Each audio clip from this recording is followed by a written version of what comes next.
Hi guys, it's Tiana here at Functioning Mommy, and September is over, and so I wanted to share with you guys what were our September reads. So we started school, 3rd grade, in my little preschool. We started school end of August, so I'm going to include our August reads into September, but so we're 3rd grade, and we've got Bookshark History. So my husband, my son is a 3rd grader, but he tested at a beginning 5th grade level, so I wanted to challenge him, but I didn't want it to be too tough for him going into 3rd grade. So we did Bookshark Combined U.S. History for year 4 and 5, so it's just kind of condensed, and I guess it's for 9 to 12-year-olds. So I'm using a lot of the curriculum. I'm not using all of it. I'm not sticking to it. I love the readers that they have suggested, which I purchased all of them, but I also love how they have the discussion questions and the vocabulary and the geography all thrown in one. So if I didn't read every chapter of all the readers or independent readers, at least I have something to discuss with him, and I can go back to the pages they reference to. So that's what I'm loving about Bookshark. Totally not affiliated or sponsored by them, but that's what we're doing with history, and I'm kind of combining it with Mystery of History right now.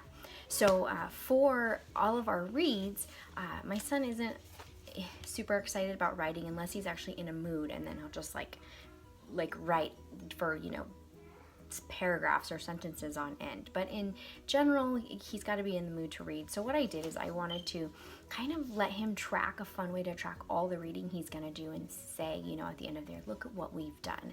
And so through Amazon, I found this fun little Bookworm journal. It's a reading log, and I think you can fit like 50 to maybe 70, I'm not sure, 50 or so books that you can log in there, and they're like super short, 5 to 10 minute book report type pages, and it's super cute because you can cut out this little bookworm bookmark, tongue twister, and then so you track the pages, but as they're reading through, you will actually tear off little pages here, the corners, and the bookworm is eating the pages as you go. So what I love about it, it kind of asks different questions in your reading habits, and just kind of to get to know you. And then as you start reading, you will actually have, you know, write the title, the date. Did you read most of it? How many stars do you give it? How many stars does your parents give it? And then you will be the critic, and your child will write what they do and do not like about it. And then on the back of each of the book pages, okay, he got really fancy with this one with the rainbow colors, but there'll be a different activity. So this one's vocabulary, then it might be a maze, and then this was draw a bookworm, superhero.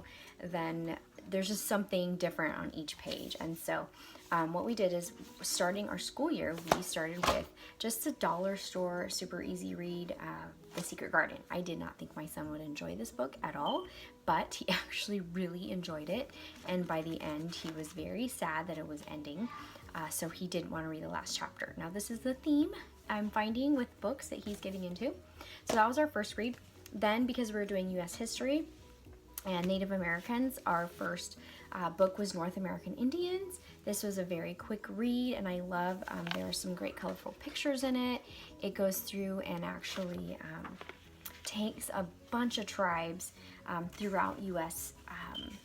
History, and talks about each of them, their differences, and how they, you know, the different foods that they have available where they're located in the U.S. So this was a fun little read, and I have a couple little projects I want to do with that.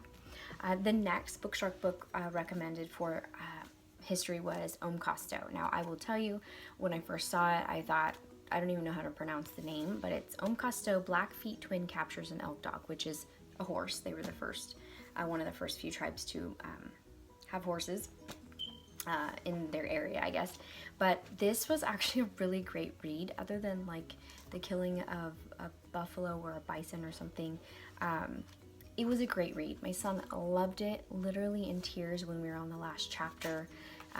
Chapters aren't too long. The text is a little small, but again, he refused to read the last chapter because he didn't want it to end. So the author, Kenneth Tomasma, he has several other books that he's written about other Indian tribe children and their stories, but it is nonfiction. So the next one we did was, of course, Pocahontas and the Strangers. He read a lot of this on his own. It's a little bit larger text.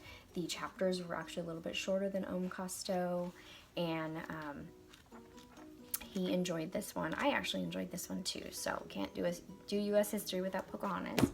We might throw in the Pocahontas movie as well.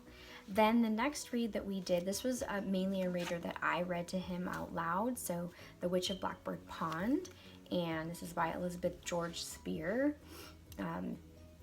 This one he enjoyed, but I wasn't sure that he was understanding a lot of the concepts. There was the new colonies, a lot of about Puritans and witches, and not so much witchcraft, but just how they viewed witches at the time. And chapters were a little bit longer, so I read most of the book. And but there was a lot of great vocabulary that Bookshark used in it, so that was great. So by the end, it used a lot of like foreshadowing and like clues at the end of what would happen after the fact.